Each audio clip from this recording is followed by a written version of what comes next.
Como é que esses princípios, né, são aplicados ao basquete?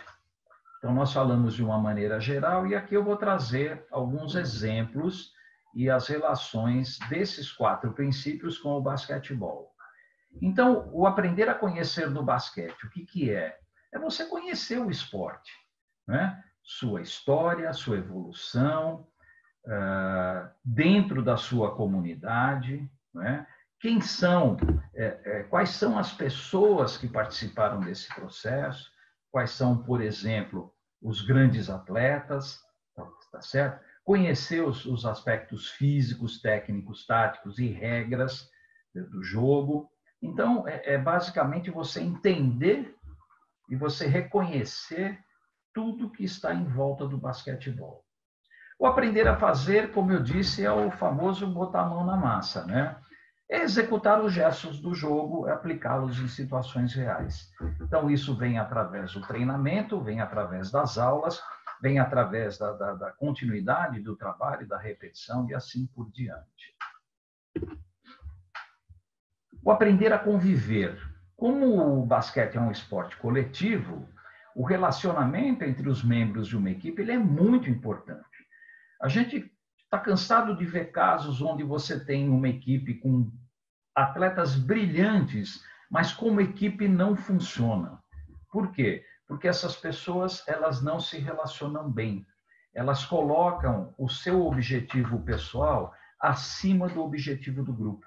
Isso é muito ruim, né? E essa é eu diria que é uma situação em que o basquete pode colaborar muito e pode interferir muito no desenvolvimento de uma pessoa desde a iniciação, através do respeito às regras do grupo, e aí eu não estou falando de regra de jogo, mas todo grupo tem suas regras que devem ser seguidas e respeitadas.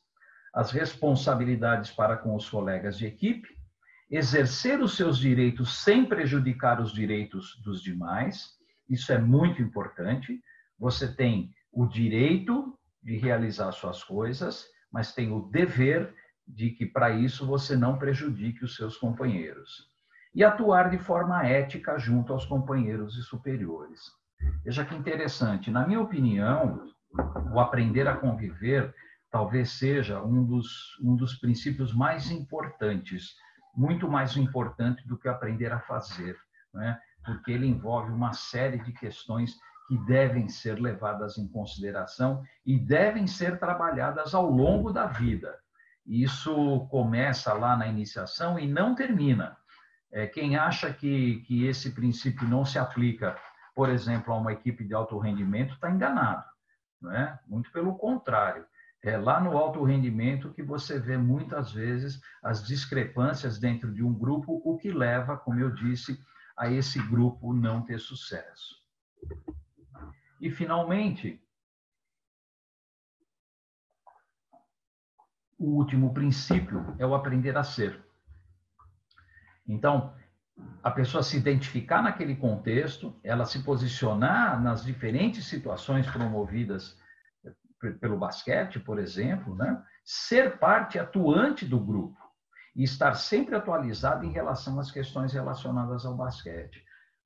E aí eu faço um gancho. Isso se aplica também a nós profissionais, né? Esse princípio, ele também se aplica a nós profissionais, porque nós temos que o tempo todo estar no contexto esportivo, nós temos que o tempo todo estamos nos posicionando diante dessas situações, não é? E o tempo todo estarmos atualizados em relação a outras questões pertinentes ao meio do qual essa pessoa é parte.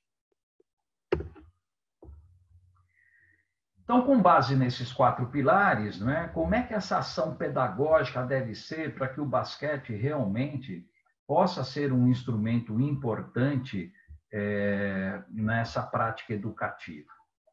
Então, primeiro, ela deve desenvolver conhecimentos gerais específicos sobre a modalidade, propor desafios. O desafio, na minha opinião, é uma estratégia de trabalho muito legal.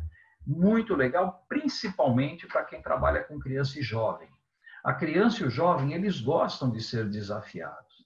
né? Então, você propor desafios do tipo, vamos ver quem consegue fazer alguma coisa, certo? Então, eu acho que isso instiga a criança e o jovem a se autoeducar, reconhecer seus próprios erros e reconhecer quais são os seus limites. Isso é muito importante.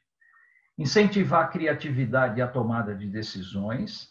Isso no basquete, a tomada de decisão é uma ação muito importante, porque o jogo é muito dinâmico e quem participa do jogo tem que estar o tempo todo tomando decisões. E muitas vezes decisões num tempo muito curto, que podem levar a situações enfim, de decisão propriamente dita do próprio jogo, né? Olha o exemplo de um arremesso que é realizado nos últimos segundos do jogo e que vai levar a equipe a vencer ou perder. Estimular relacionamentos que são importantes para o desenvolvimento dos praticantes. Então, isso vem com o desafio, isso vem com uma série de situações que o professor deve propor.